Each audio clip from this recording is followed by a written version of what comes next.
Sirawing Niti.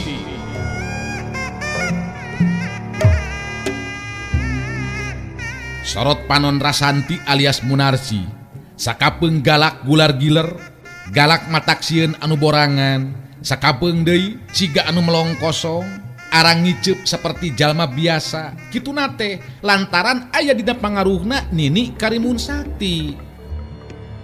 Dongeng Sunda Romansilat ngajujut laku mapai rundayan carita hiji jajaka katurunan Jawara Sunda. Sirawing Nitis.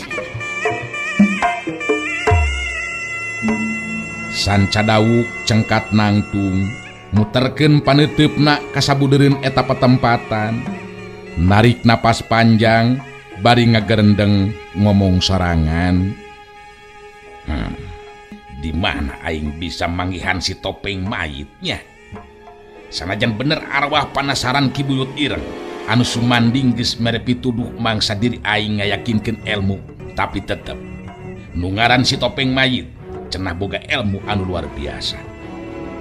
Kadinya aing kudu guru ilmu.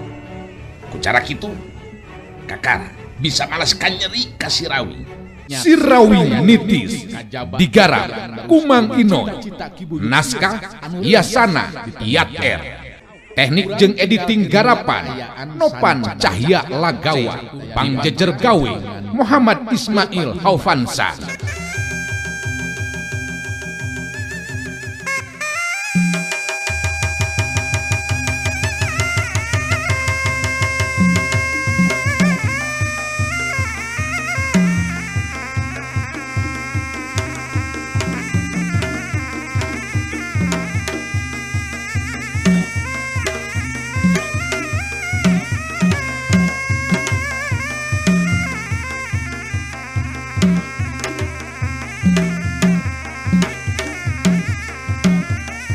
Ayu manganti gancang mancukeun deui tangtunganana, ngatur napasna bari neuteup kanu jadi lawan sarta ngupat dina jero hatena.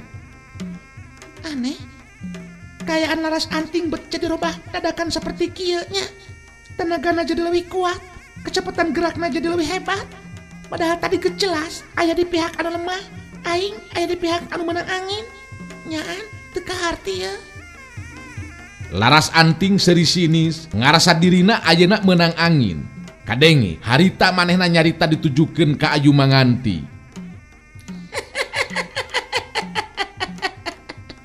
Ngan ukur sakitu geuningan kekuatan enjing ilmu maneh teh Ayu Manganti. Lamun memang maneh wani pikeun teruskeun lumakuna ieu tarung, coba sia urang teruskeun deui ieu tarung.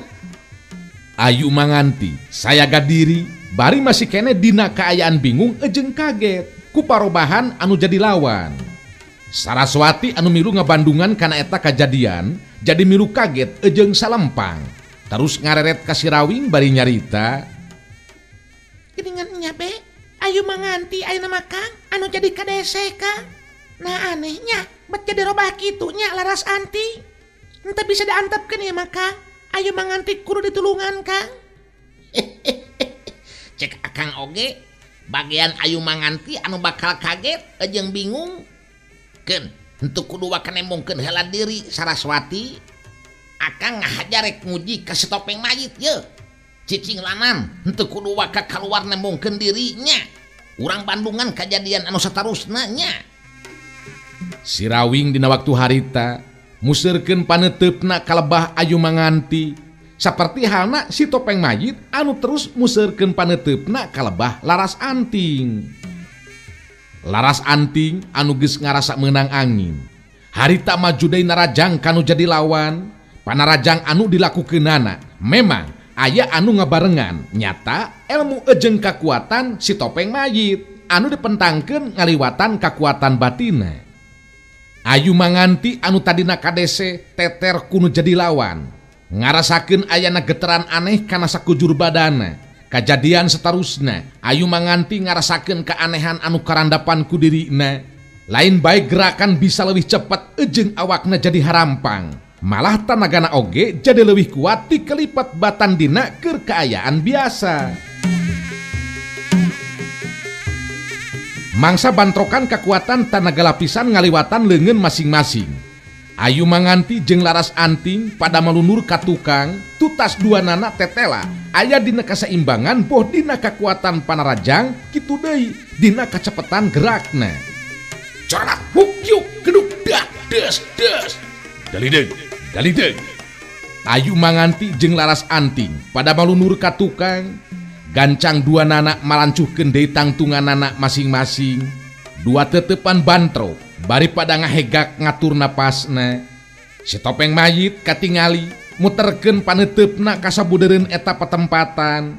Manehna bangun anu geus nganyahoankeun yen kaayaan Ayu Manganti pangna bisa ngimbangan lawan lantaran aya anu ngabantu.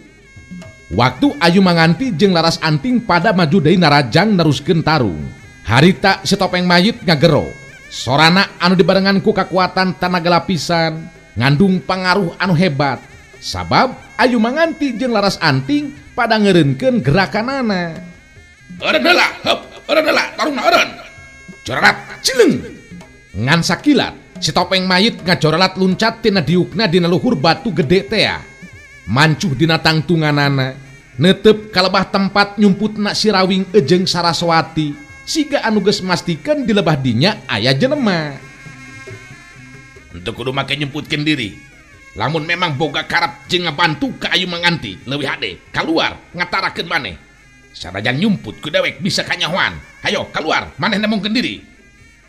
Sirawing dina waktu harita ngareret ka Saraswati anu jadi pamajikanana. Nyerenge seuri bari terus nyarita. Ayeuna urang kakara kaluar ye Saraswati sabab nyumput terus oge eueuh hartina lantaran geus kanyahoan ku si Topeng Mayit. Nyata si Topeng Mayit memang seukeut ye sagala halna. Hayu urang tepugan ayeuna mah nya si Topeng Mayit. Dina lengka-lengka suku anu tenang, Sirawing bareng jeung Saraswati kaluar tina panyumputanana, terus datang nyamperkeun ka lebah si Topeng Mayit.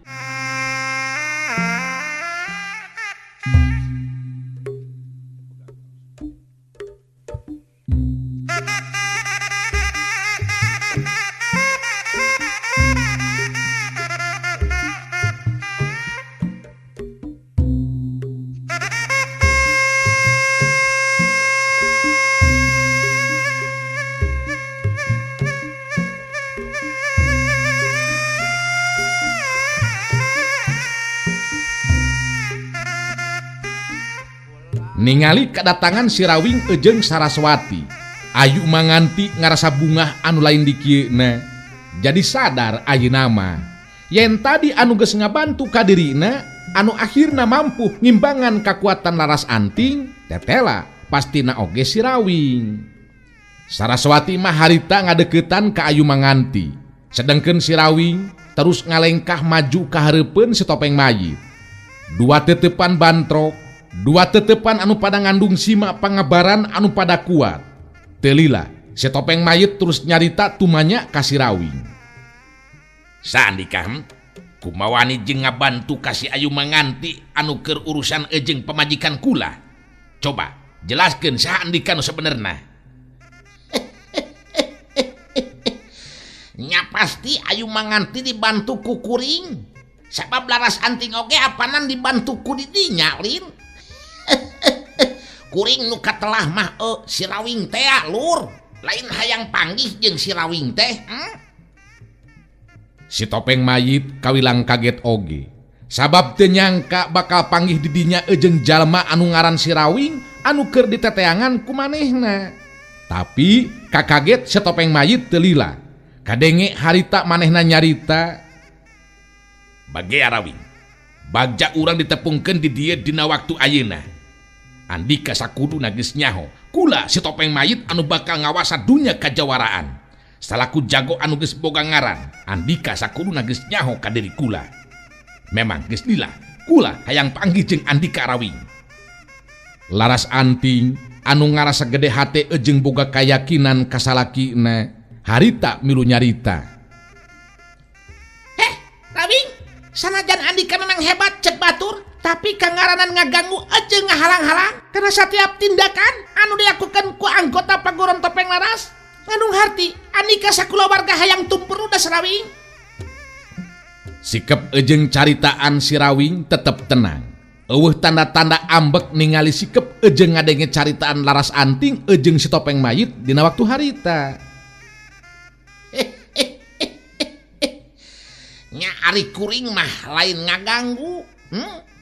Eta jelema mah kumaha pagawean. Lamun embung diganggu atuh ulah sok ngaganggu ka batur.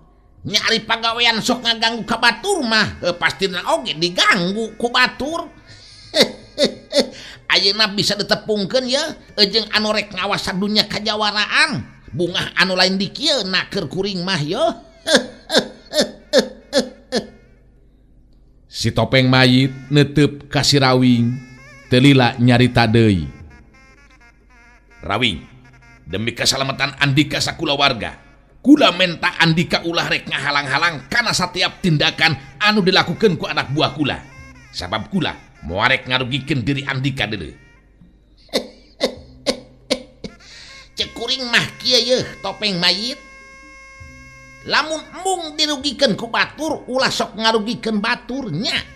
Kumaha pepelakan jelema mah.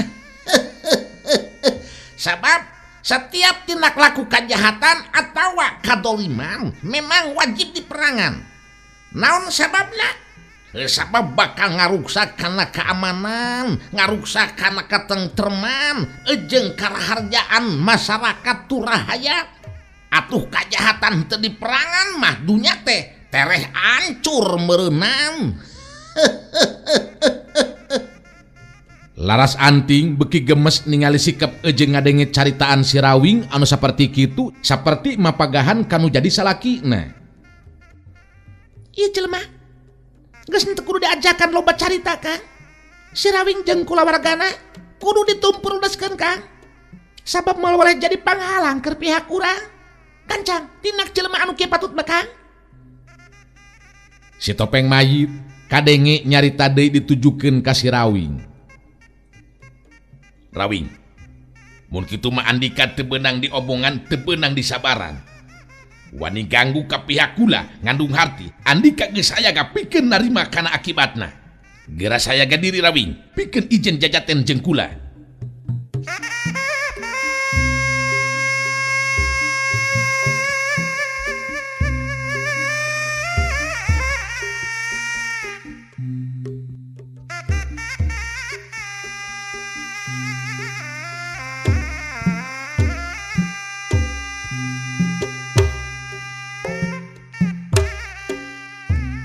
Si topeng mayit langsung dina waktu harita nangtukeun sikepna nangtang ijen jajaten ka si Rawing. Ditangtang ijen jajaten ku si topeng mayit, si Rawing nyerenge seuri bari terus nyarita. Nya ari keukeuh hayang ijen mah neangan picapeun ejeng pikanyerieun. Ari keur kuring mah teu nanaon sanajan bari ejeng teu niat hayang tarung oge nya. Kumaha nu ngajak ari kuring mah diajak dahar hayu, diajak tarung hayu. Ngan ari ngeunahna mah mending keneh dahar puguh gaya meunana. Lain dukdek ngadu tanaga. Henteu kudu loba carita Rawing. Coba buktikeun ayeuna kahebatan Andika. Kula hayang nyaho nepikeun ka mana kahebatan Andika Rawing. Nya ari keukeuh kitu mah teu nanaon. Ngan saha anu ngajak eta kudu anu ngamimitiannya. Laras anting kitu deui Saraswati jeung Ayu Manganti pada malunur ka tukang waktu ningali si Rawing ejeng si topeng mayit pada ngalengkakeun sukuna maju ka hareup pikeun ijen jajaten. Si topeng mayit anu harita ngamimitian muka panarajangna, gerakanana cepet nakeranan. Si Rawing gancang ngimbangan kecepetan gerakan nu jadi lawan. Datangna panarajang si topeng mayit anu cepet sarua jeung cepet naleungeun si Rawing anu nakis datangna panarajang lawan. Bantrokan kakuatan tenaga lapisan ngaliwatan leungeun masing-masing geus teu bisa dihalangan deui. Semuk kiu geduk des dak dari deuk. Si Rawing jeung si topeng mayit sarua pada melunur ka tukang balukar tina eta bantrokan.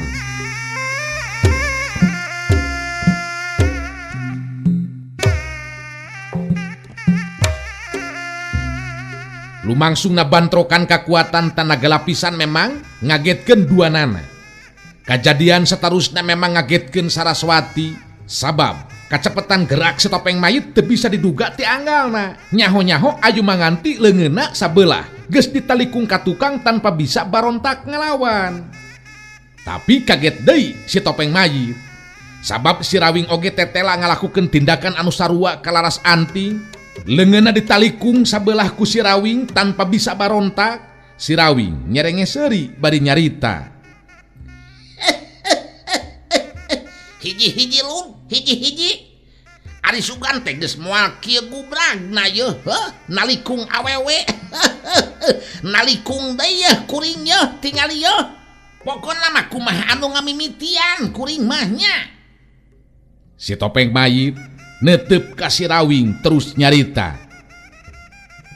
Rawing, pikeun mungkas lumakuna tarung ijen jajaten di antara urang. Kula boga karep hayang disaksian ku jalma loba utama nama anggota Paguron Topeng Laras. Sabab lamun tarung ukur di dieu rugi keur diri kula. Upama memang kula nepikeun ka eleh jajaten ku Andika, Paguron Topeng Laras ku kula bakal dibubarkeun. Lamun bener Andika jago sajati datang ke Paguron Topeng Laras, urang sakalian bari urang tuker ieu Ayu Manganti jeung Laras Anting pamajikan kula. Hitung-hitung jadi jaminan urang masing-masing. Ingetkeun, kangaranan tarung jago sajati henteu kudu sieun kula bakal minta bantuan ti anu jadi anak buah kula. Sabab ieu tarung di antara urang duaan. Isukan didaguan kadatanganana. Hep ya. Ayu Manganti terus dipanggul ngajorelat luncat ngan sakilat si Topeng Mayit geus leupas tina tetepan.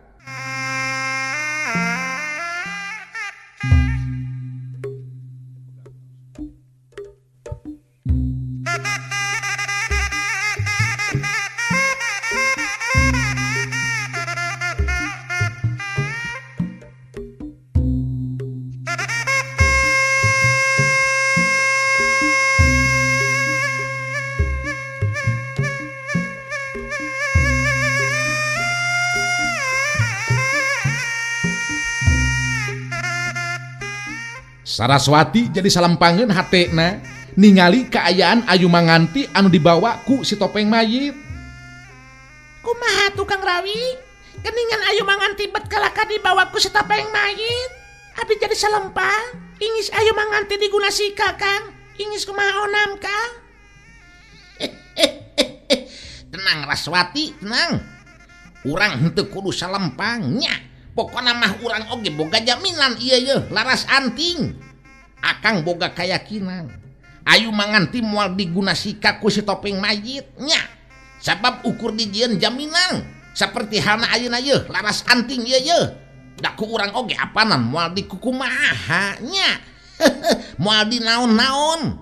Tujuan si Topeng Mayit memang hayang ijen jajaten sacara jago tulen. Akang percaya karena omonganana kitu tah Saraswati. Tapi moal ke urang malah diperdayakan. Datang teh urang ka ditu. Urang kalaka terus dikepung ku anggota Paguron Topeng Laras. Upama nepikeun ka kitu rek kumaha Kang? Cara urang ngungkulan eta kaayaan. Eta anu diselempangkeun ku abdi mah Kang. Henteu kudu boga pikiran nepikeun kalebah dinya Raswati. Sanajan akang kakara tadi panggih ejeng si Topeng Mayit, tapi dina hal tarung ijen jajaten ejeng akang manehna memang boga katangtuan anu bisa dipercaya ku urang. Jadi lebah dia yeuh henteu kudu ngarasa salempang atawa leutik hate. Sing percaya ka akangnya dina masalah ieu anu hiji mah moal make kudu jalir janji cidra subaya pikeun si Topeng Mayit. Kitu tah Raswati. Tapi abdi tetep salempang Kang. Sebab tarung anu bakal dilakukeun teh pastina oge tutumpuran anu teu mustahil. Keur si Topeng Mayit mah kudu nepikeun ka aya nu korban Kang.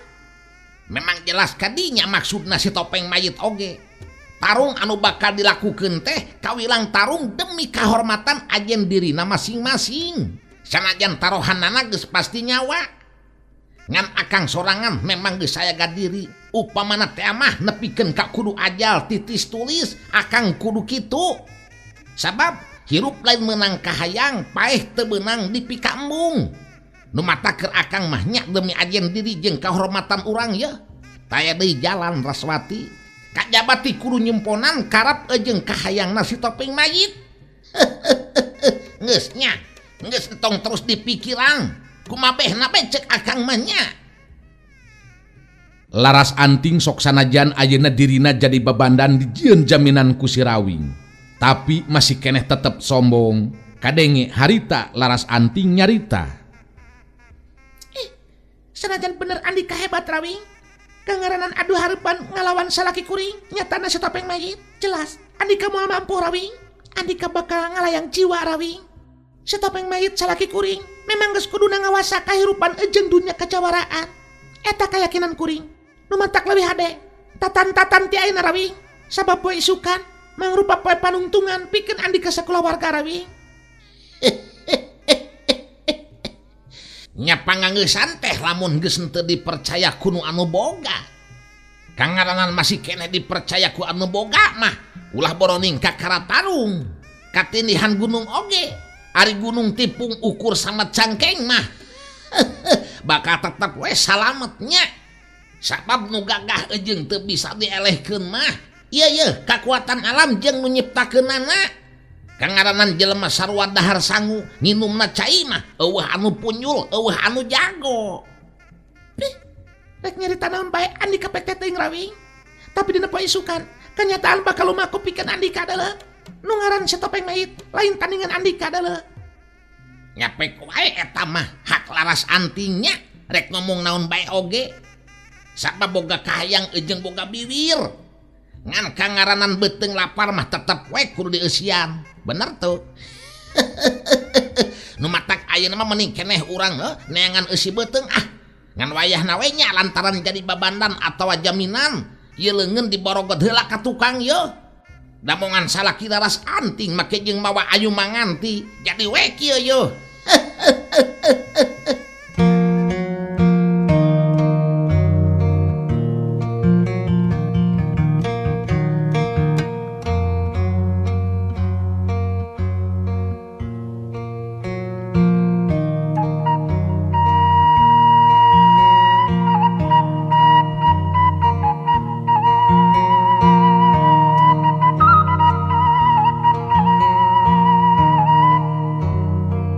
Si Rawing kapaksa ngaborogod dua leungeun Laras Anting dikatukangkeun, kitu nate si Rawing bari nyarita.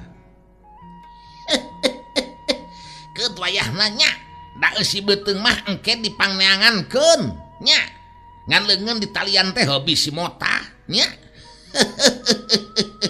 Nya labongan salaki make jeung mawa jaminan ayu manganti segala rupa atur Laras Anting. Keun da isukan oge ditukeurkeun deui nya. Hayu Raswati, urang neangan eusi beuteung ayeuna mah nya. Geus kitu mah si Rawing ngajakan Saraswati indit ti dinya. Kapaksa Laras Anting daek teu daek kudu milu indit dihapit ku si Rawing jeung Saraswati.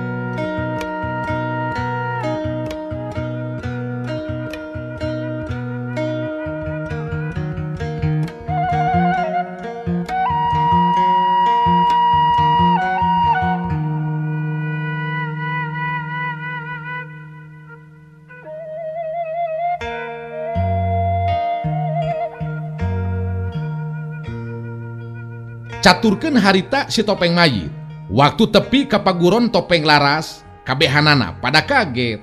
Sabab kedatangan si Topeng Mayit lain jeung Laras Anting, tapi kalakah bari manggul ayu manganti anu geus meunang ngalumpuhkeun. Sanggeusna ayu manganti dipernahkeun heula di salah sahiji kamar. Langsung si Topeng Mayit harita keneh ngayakeun riungan jeung anggota paguron Topeng Laras. Si Topeng Mayit anu harita nyarita nerangkeun ngeunaan kadatanganana pangnah teu bareng jeung Laras Anting. Henteu kudu kaget Andika sakabeh. Upama ayeuna kula datang henteu jeung Laras Anting, tapi kalakah bareng jeung ayu manganti anu geus meunang ngalumpuhkeun. Memang aya kajadian anu di luar dugaan. Kula sorangan henteu nyangka ti memehna. Mbah Camati Sakti anu pangheulana tumanya lantaran ngarasa panasaran hatena. Nah, kumaha kitu pangarsa? Coba jelaskeun aya kajadian kajadian naon di luar dugaan teh cik kumaha tah? Kula panggih jeung Sirawing malah bantrok heula kakuatan sageprakan ngan kukula kapikir rugi jadina lamun lumangsungna tarung henteu di Bandungan disaksian ku jalma loba utamana sakabeh anggota Topeng Laras. Sabab kula geus nyarita ka Sirawing upamana pikeun ka bener diri kula eleh jajaten ngandung harti paguron Topeng Laras bakal dibubarkeun. Sabab katangtuan nanangan hiji lamun teu kula tangtu Sirawing anu kudu ngababatang jadi bugang. Ieu geus sikep ejeng pamadegan diri kula. Si Topeng Mayit eureun heula nyaritana muterkeun paneutupna ka sakabeh anggota nu aya di dinya. Kabehanana caricing eueuh anu wani cumarita. Teu lila si Topeng Mayit neruskeun deui hanca caritaanana. Tumali jeung sikep sarta pamadegan kula anu saperti kitu. Mangka dina waktu napoe isu Sirawing bakal datang bari mawa laras anting anu dijadikeun jaminan ku manehanana. Leuwih teu heula tuker jaminan. Beres kitu kula bakal tarung ijen jajaten ngalawan Sirawing. Tapi ingetkeun kula nandaskeun dina ieu riungan kabeh anggota Topeng Laras ulah aya anu kumawani ngabantu saurang oge ku cara naon bae oge. Upama kula nepikeun ka dese sumawona nepikeun ka eleh jajaten ku Sirawing. Kumaha Karti? Karti. Syukur lamun kitu. Jadi aran dikasa kabeh cukup ngan ukur ngabandungan wungkulnya karena rumangsungna kejadian tarung ijen jajaten antar diri kula jeung Sirawing. Ieu anu penting ditepikeun ku diri kula dina waktu ayeuna. Coba saha anu rek nyarita atawa tumanya sok. Kabeh dina waktu harita caricing jempe iwal ti Embah Camati Sakti harita wani cumarita. Oh kieu pangarsa, kula boga kayakinan Sirawing moal mampu ngungkulan pangarsa. Tapi nah make jeung nyebutkeun upama nepikeun ka eleh jajaten ieu paguron kudu dibubarkeun. Besi ganun teh yakin kana kamampuan pribadi. Padahal di dunia kajawalan waktu ayeuna moal aya nu leuwih punjul tahapan ajen pangarti iwal ti sadina pangarsanya. Ieu tah anu masih keneh can kaarti teh pangarsa. Si Topeng Mayit tembong dina waktu harita neuteup ka Embah Camati Sakti. Teu lila terus nyarita deui ngajawab pananyana Embah Camati Sakti. Kubantrokan kakuatan tanaga lapisan anu segeprakan. Kula geus bisa ngarti Sirawing memang lain lawan anu enteng. Lain terpercaya karena kemampuan diri sorangan. Ngan ieu mah upamana nepikeun aya kajadian diri kula anu eleh jajaten geus teu bisa ditawar deui. Paguron Topeng Laras kudu dibubarkeun. Sabab eueuh hartina diteruskeun oge kangaranan Sirawing masih keneh hirup keneh. Sedengkeun tarohanana geus jelas. Lamun teu diri kula nyatang tu Sirawing anu bakal ngababatang jadi bugang. Jadi caritaan kula ayeuna mangrupa kaputusan anu teu bisa ditawar deui. Karti Mbah Camati. Mbah Camati Sakti unggut-unggutan bari terus ngomong deui. Ya ari geus kitu putusanna mah kula teu bisa majal kumaha atuh. Sakabeh anggota oge pasti ngarti sarta bakal narima kana ieu putusan. Ngarti, kaharti atuh lamun kitu mah nya. Ngan pikeun sakabeh anggota boga kayakinan yel Sirawing dina poe isukan ukur bisa balik nyalan eta kayakinan diri kula. Mbah Camati Sakti jeung anu sejena teu bisa ngabantah deui kana kaputusan ti Topeng Mayit anu saperti kitu. Sabab geus jelas eta kaputusan mangrupa kaputusan anu teu bisa diganggu gugat. Sanajan dina hatena mah Mbah Camati Sakti kitu deui anggota anu sejena kurang panuju upama paguron Topeng Laras kudu dibubarkeun. Tapi kangaranan sikep ejeng pamadegan si Topeng Mayit geus kitu moal aya anu wanieun nolak. Teu aneh lamun eueuh anu wanieun deui cumarita. Sanggeusna cukup ngayakeun riungan ejeng sakabeh anggota Topeng Laras. Si Topeng Mayit terus ngabubarkeun eta riungan. Ingetkeun, kajadian dina poe isukan mangrupa kajadian anu ngandung ajen sajarah keur diri kula. Ku ayeuna kitu, ulah aya anu coba-coba ngabantu ka diri kula ku jalan kumaha bae oge. tarung antara diri kula jeung si Rawi estu bener-bener tarung dua jago sajati ijen wesen secara tulen. Cukup sakitu anu ditepikeun ku kula dina waktu ayeuna. Geus kitu mah riungan teh terus bubar. Si Topeng Mayit indit ka kamarna rek ngadon leureuh. Anu sajena kalaluar bubaran ngalaksanakeun maksudna masing-masing. Ngan Aji Sutra mah masih keneh tetep di rohangan, malah terus ngajakan ngobrol ka Mbah Camati Sakti anu jadi guruna. Aneh, nya teu kaharti Ki Guru. Si Topeng Mayit bet siga anu kurang percaya diri, make nyebutkeun mun manehna eleh. Nah aku ijiran Ki Guru, si Rawing memang bakal mampu ngelehkeun si Topeng Mayit. Aji Sutra ngebrehkeun rasa kapanasaranana ka Mbah Camati Sakti anu jadi guruna. Kudewek pan tadi geus ditanyakeun, ka jinisna euy Sutra. Jawabna geus jelas, bisa kadenge kumaneh oge apanannya. Ngan anu jadi henteu panuju ke dewek, kangaranan tarung jeung si Rawing. Kunaon lain dipake kesempatan sakaligus ngabasmi numpur lobeskeun kulawargana si Rawing. Padahal ieu kesempatan anu hade cek dewek mah euy. Atuh urang nu ayeuna area di dieu keur naon lamun ngan ukur lalaja wungkul mah nya. Sedangkan tujuan kabeh oge pan eueuh deui. Iwal teh hayang nyingkirkeun si Rawing jeung kulawargana. Sabab ngababat jukut kudu nepikeun ka akar-akarna euy. Lamun hirup keneh kulawargana mah bisa males pati dina waktu anu bakal datangnya. Hartina sarua jeung ngukut panyakit. Tah kitu jalan pamikiran dewek euy Sutra. Aji Sutra ungut-ungutan, tanda ngabenerkeun kana caritaan anu jadi guruna. Bener, sarua jeung jalan pikiran kuring oge kitu pisan Ki Guru. Padahal ku pikiran kuring, upamana teh bener si Topeng Mayit nepikeun ka eleh jajaten ku si Rawing, pan Ki Guru oge bisa neruskeun mingpin paguron Topeng Laras, teu kudu make dibubarkeun sagala rupa Ki Guru. Anu matak tadi pan ku dewek geus ditanyakeun ka si Topeng Mayit dolo euy. Ngancek dewek mah lamun jalan ieu mah ya utegna si Topeng Mayit. Lamun bung eleh tarung sarta tetep hayang mimpin paguron Topeng Laras, isukan teh mangrupa kasempatan anu hade euy pikeun ngabasmi si Rawing jeung kulawargana. Ku cara kitu geus bisa dipastikeun moal aya deui nya anu wanian ganggu kana sagala rupa tindakan pihak paguron. Nu matak ijen sacara jago tulen dina waktu isukan teh cek dewek mah tindakan anu bodoh deuleu euy. Nya bener kitu Ki Guru. Kangaranan si Rawing wani datang ka dieu, sarua jeung datang ka kandang macan. Ngajaneangan mah hese. Ieu datang nyampeurkeun sorangan. Beuh, bet teu dimangpaatkeun.